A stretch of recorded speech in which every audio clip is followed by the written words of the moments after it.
Do you have piles of paper and closets of clutter and maybe even a whole house in disarray? So you're thinking about having someone else come in and organize it all for you because it just seems like too much work. You can't even wrap your head around what you need to do to get it all organized. So why not just have someone who's good at it, a professional organizer, come in, do the work for you so that then at last you can finally be organized? Is that going to work?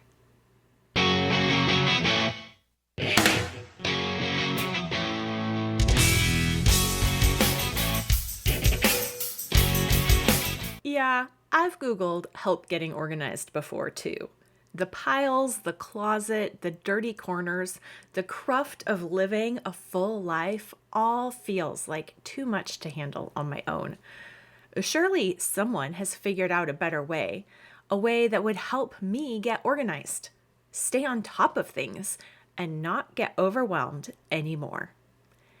Turns out that what Google usually suggests are businesses that I can pay to come into my house and organize everything for me. I've known a few ladies who have done that, either for fun with friends or as their own small business. Is this the solution that will work for me? Is it the solution that will work for you? I'm pretty sure it's not the solution that would work for me. I know that, even though I've never tried it. The reason that I know is because I have come to realize why I wanted a professional organizer. It seems like a magic answer. Just let someone else come and deal with all my clutter and mess and do the work for me. And then we will have achieved organized status and I will be able to move forward in this whole new life. We assume that if everything is straightened out, then we'll be able to keep it that way. Maybe you've never had it all together before, never been organized at all, so you don't even know what it looks like to get there. You think, though, that if you did get organized, or better, if someone else came in and made you organized, then you'd be a totally different person moving forward. It's just your stuff holding you back, right? If your situation, if your stuff was different, you'd be different. Sorry, that's just not true. Your stuff isn't cluttered and disorderly just on its own. The stuff is not sabotaging you. I've never had a professional organizer come in and set things up for me, but I have set myself up with organized systems before. I've sorted papers, organized them with crafted, intelligent filing systems.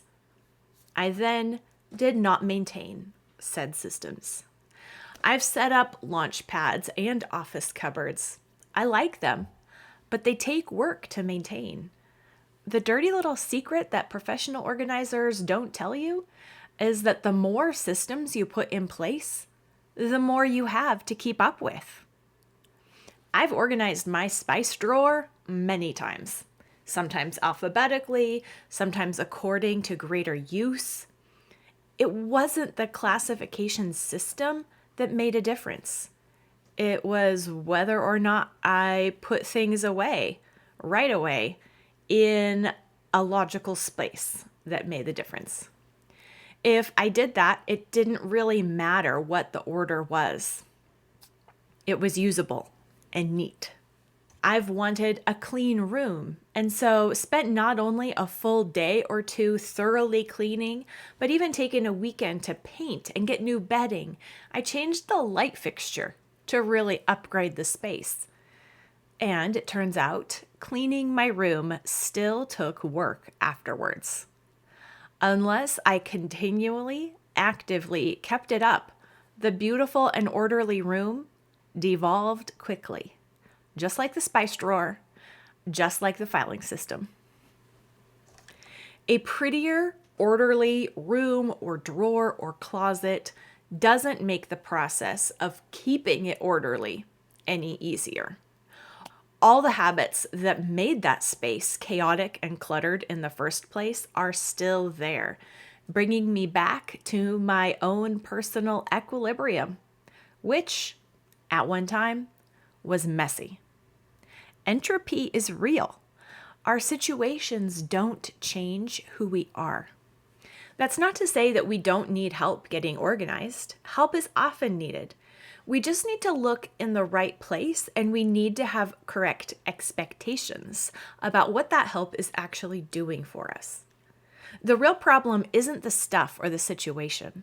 The real problem is us. There is no quick or magic solution to poor habits and bad attitudes. There is no easy button to replace them. It takes time and effort, but the effort is totally worth it.